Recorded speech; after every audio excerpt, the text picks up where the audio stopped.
استنى. هنخزن القوطه النهارده. بصوا القوطه جميله جميله جميله اليومين دول. بصوا مش قادره اقول لكم على جمال. انجزوا شراء ده يا وجعتي. لحقت. طوري كده يلا خلاص دوس اف. لما تعدلي خلاص. وقفت. ايوه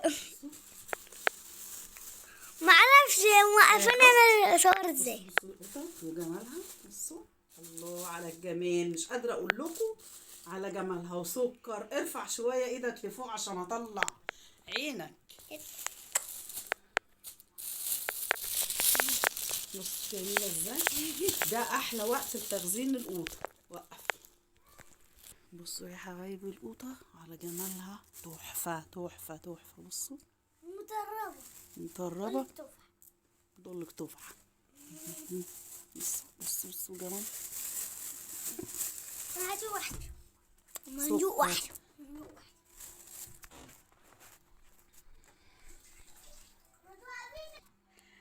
الاستاذ احمد طبعا مش راحمني.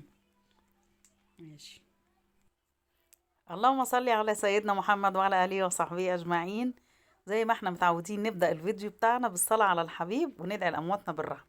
كل سنه وانتم طيبين يا حبايبي. احنا داخلين على رمضان ويا رب يعودها علينا وعليكم الايام بخير ويبلغنا واياكم رمضان لا فاقدين ولا مفقودين. زي ما شفتوا كده في الفيديو عايزه اظهر اوريكم القوطه وشكلها جميل. استاذ احمد وابله بوسي يعني عشان ماسكين لي الكاميرا وقفيني بقى ايه عمالين يذلوني. مش قادره اقول لكم. جبت 4 شنط كل شنطه 4 كيلو. لقيت القوطه مسكره وطعمها تحفه. قلت وليه لا. قلت له تاني يوم طلع لي عدايه.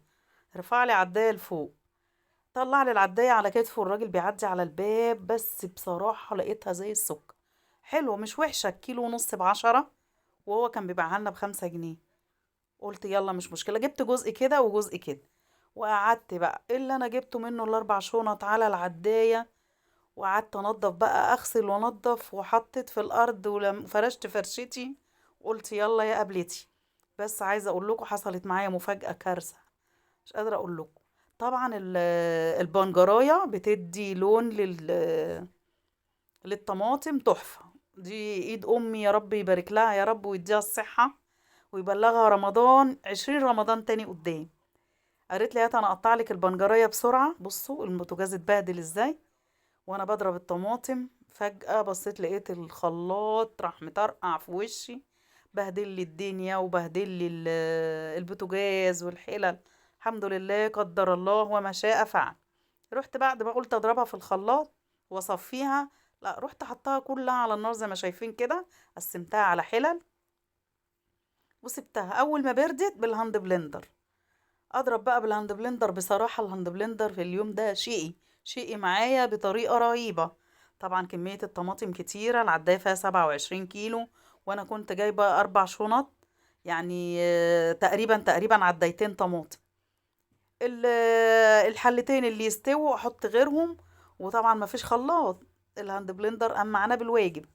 الحلتين اللي يستووا اروح حاطه معلقه على غيرهم وعبيهم زي ما انتم شايفين كده يا حبايبي. جبت شفشق العصير عشان ما يقعش مني. وهعبي برضو بطريقة تانية. يعني كان بصراحة يوم حافل. من كتر ما انا تعبت والهاند بلندر تعب اسيبه يرتاح شوية اللي اعبيهم اعمل غيره. حتى استعنت بابني قلت له تعالى بقى لحسن الهاند بلندر تعب لي اعصابي. هو الله يبارك له هو اللي عمل بقية الكام حلة اللي باقيين.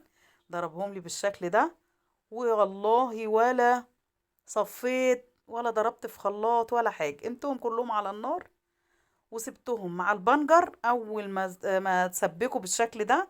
بس والله تحفه مربى.